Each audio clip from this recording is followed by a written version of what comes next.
சீர்திருத்தங்களுக்கு வித்திட்டவர் நபிகள் நாயகம் அவர்கள்.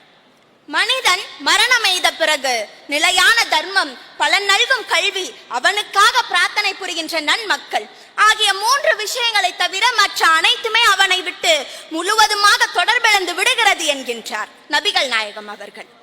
இன்று இந்த உலகத்தில் தோன்றியிருக்கின்ற எல்லா சீர்திருத்தக்காரர்களுக்கும் மூலம் ஏறத்தாழ 1400 ஆண்டுகளுக்கு முன்பு அரபு அவனியில் அவதரித்த தீர்க்கதரிசி என்று வேறு எவரும் இல்லை என்று கவிக்குயில் சரோஜினி நாயுடு அவர்கள் கூறுகின்றார்.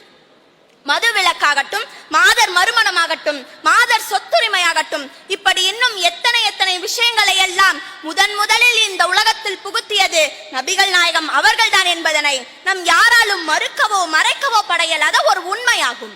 இன்று உலகில் முதல் சமூக சீர்திருத்தவாதி என்று எவரையோ கூறப்படுகின்றது. அதற்கெல்லாம் முற்றுப்புள்ளி வைக்கின்ற வகையில் இந்த உலகத்தில் முதலில் சமூக சீர்திருத்தங்களுக்கு வித்திட்டது நபிகள் நாயகம் அவர்கள்தான். அவர்தான் இந்த உலகில் முதல் சமதர்மவாதி என்று பிரெஞ்சு அறிஞர் ஒருவர் கூறுகின்றார். ஏழைகளின் வரியை செல்வந்தர்கள் மீது விதித்து ஏழை ஏழையாகி கொண்டே செல்லாமல் செய்து, செல்வந்தன் செல்வந்தனாகி கொண்டே செல்லாமலும் செய்து ஒரு புதிய விஷயத்தை புகுத்தி சமதர்ம ஆட்சியை செயலாற்றி வெற்றி கண்டவர். தன்னுடைய சிறு வயதிலேயே பெற்றோர்களை இழந்து அனாதையாகிய நபிகள் நாயகம் அவர்கள் ஓரிரை வணக்கத்தை நிறுவி சமத்துவமும் சகோதரத்துவமும் நிறைந்த ஒரு சமதர்ம ஆட்சியை நிலைநிறுத்த வேண்டும் என்பதற்காக அவர் பட்ட பாடு சிறிதல்ல.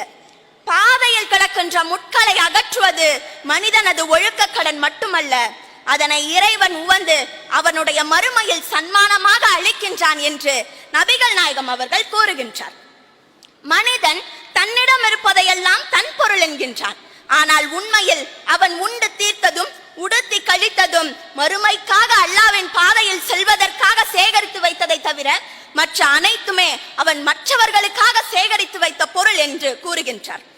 ஒருமுறை பெருமானார் தன் சகாபாக்களுடன் பயணம் செல்லும் பொழுது வழி நடுவில் சமைத்து உண்டுவிட்டு செல்லலாம் என்று முடிவு செய்த பொழுது ஒவ்வொருவரும் ஒவ்வொரு வேலையை பிரித்துக் கொள்கின்றனர்.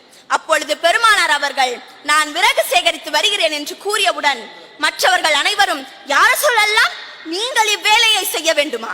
அடியவர்களாகிய நாங்கள் உங்களுக்காக செய்கின்றோம் என்று கூறியவுடன் பெருமானார் அவர்கள், நான் என்றுமே உங்களை விட மேலானவன் என்று எண்ணியதில்லை, இந்த உலகத்தில் அனைவருமே சமம் என்று கூறி அவரே விறகு சேகரித்து வந்தார்.